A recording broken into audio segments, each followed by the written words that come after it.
All right, welcome to the show. Hey guys, are you interested in vetiver fragrances?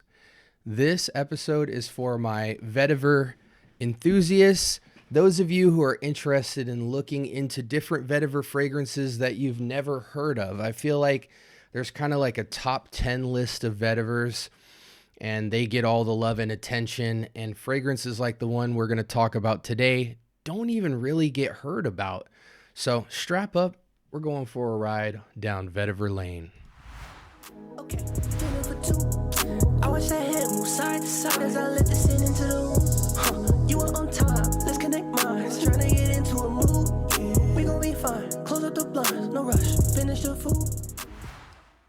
All right, welcome to the show. I'm SB, your host, the Scent Bubble, back with some more heat, hopefully. Today from the house of Fzotic, we have Vetiverissimo.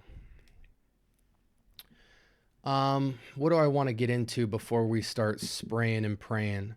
4.28 out of 5, which is a mass appeal score, but I must give you this disclaimer that this is only out of 166 votes. So this feels like a niche of a niche of a niche of a niche of vetiver lovers.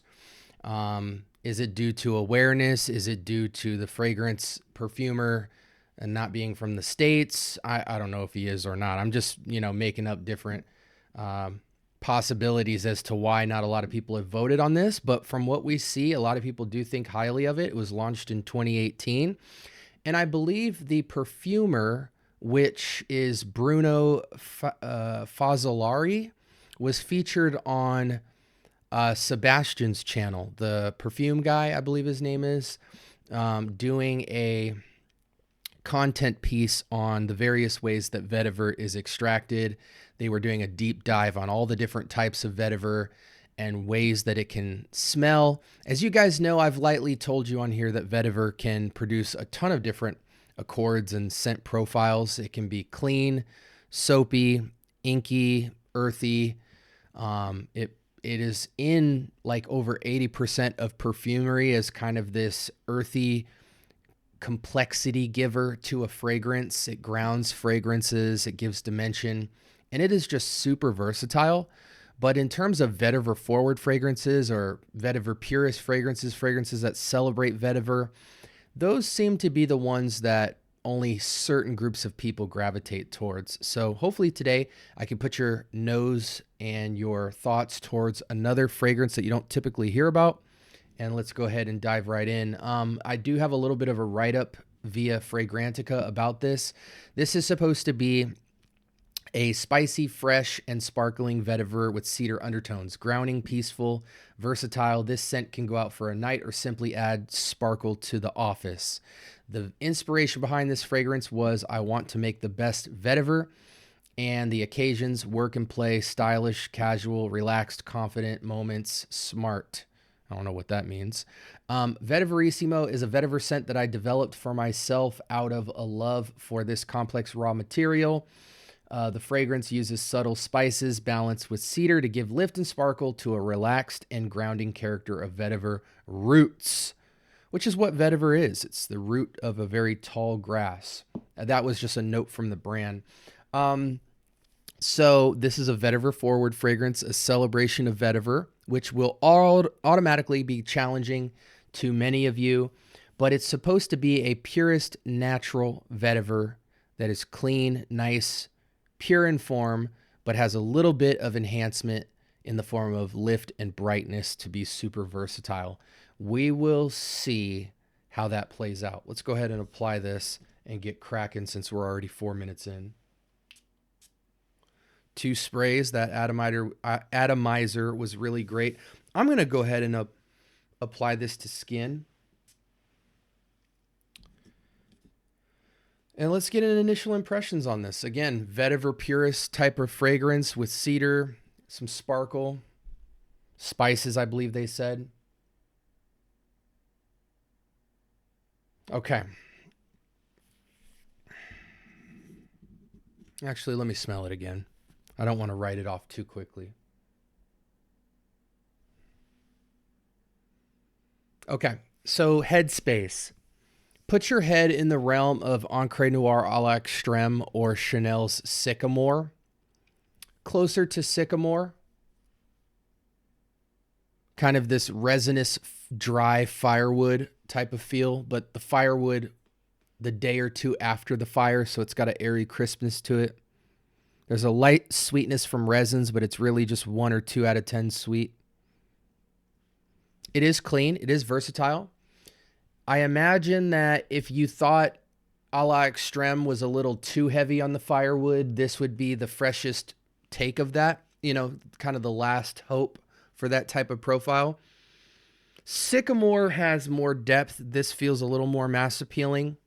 But even when I say mass appealing, please take that with a grain of salt, because at the end of the day, most of you guys will just smell a very clean, airy, resinous wood here. It's intimate, airy, super fresh, very woody, and it screams niche lumberjack in a suit and tie.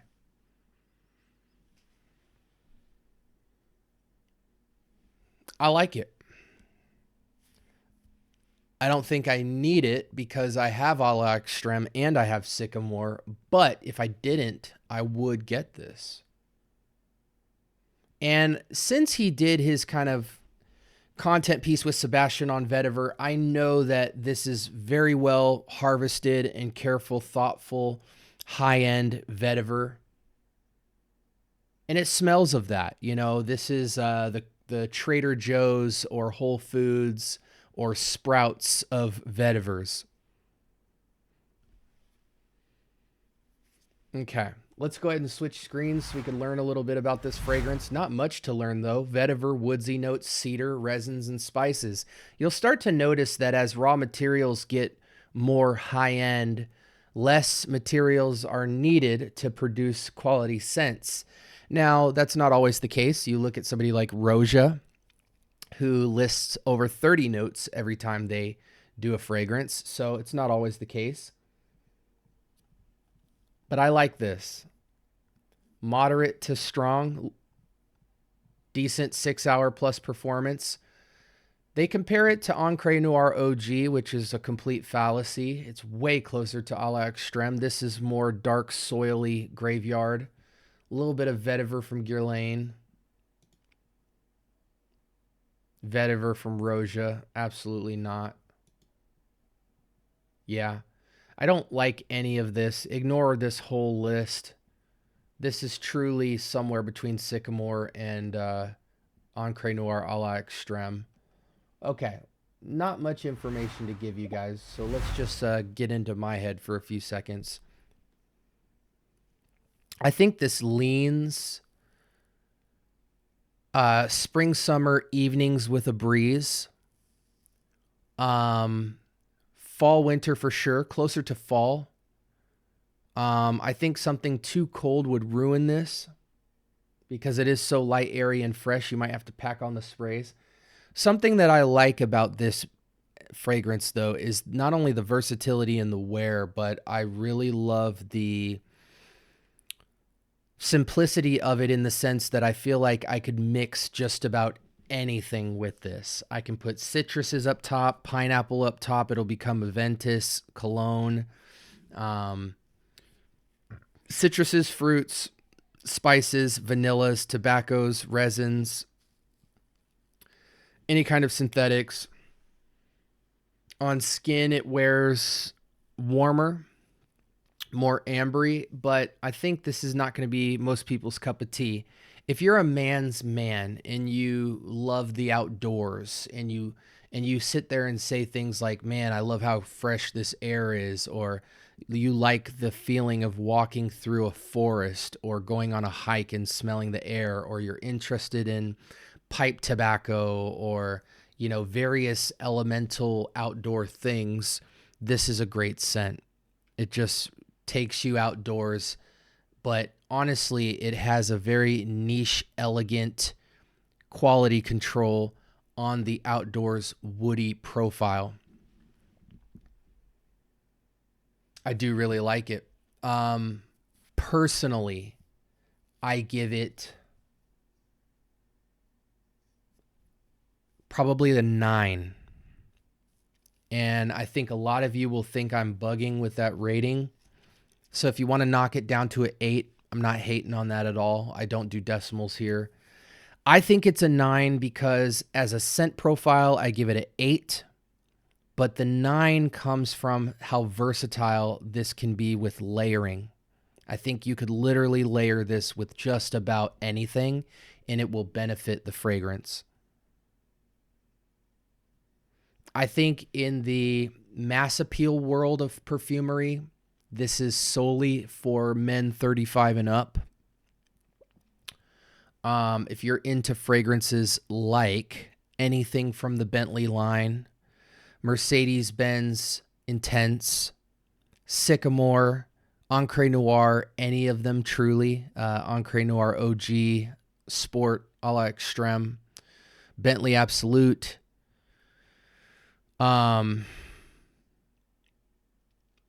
yeah, just all your woody titans.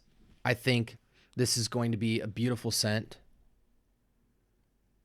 For those of you who are new to just kind of like pure woody type of fragrances, put your nose on something like Bentley Absolute as a starting point, or Encre Noir a la Extreme.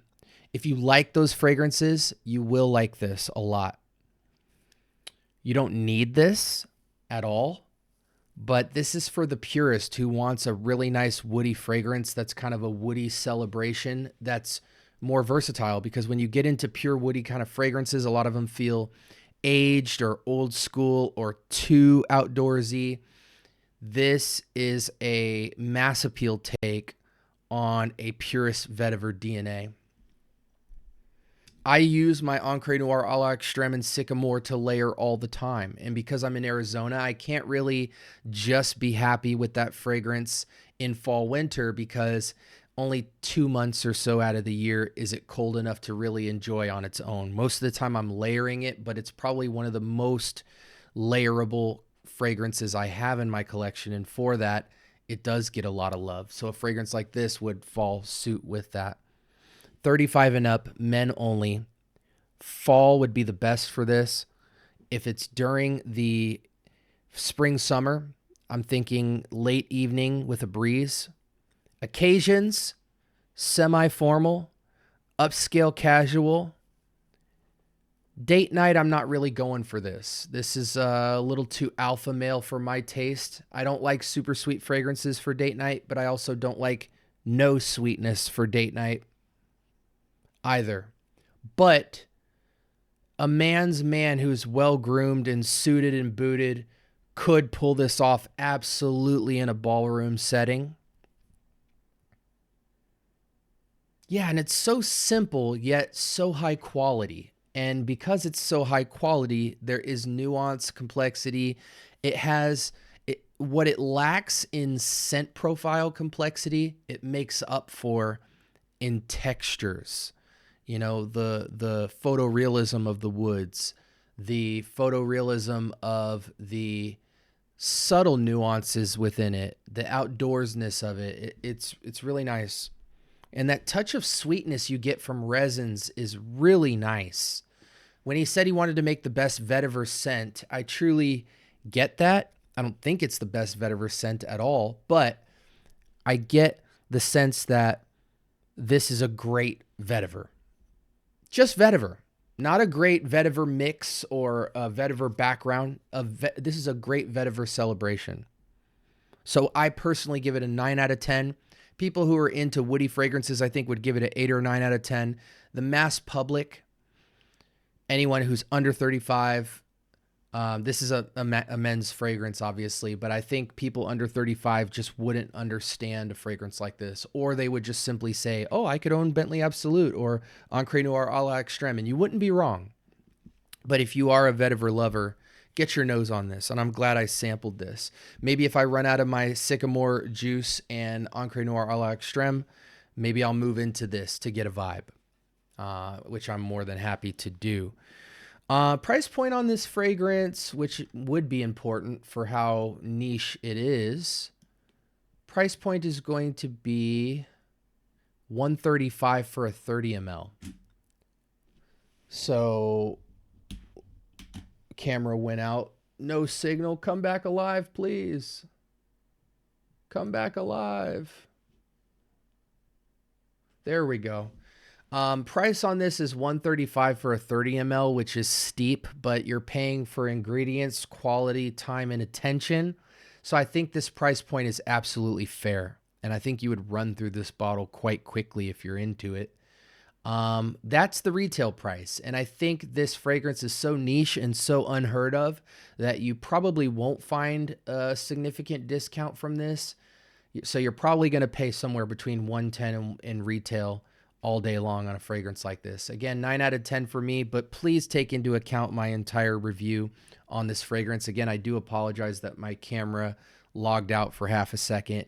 I don't have the best technology around here, but I hope you did enjoy the review. Make sure that you like, comment, subscribe. More importantly, turn on that notification bell. I drop episodes all day long here, 2 of which I'm going to recommend on the left and right hand side of the screen so you guys can keep the show rolling while I get out of here. This was Fzotic's Vetiverissimo. And if you have any questions about it, let me know in the comments section below. Talk to me. I do talk back. And until next time, stay blessed. Peace.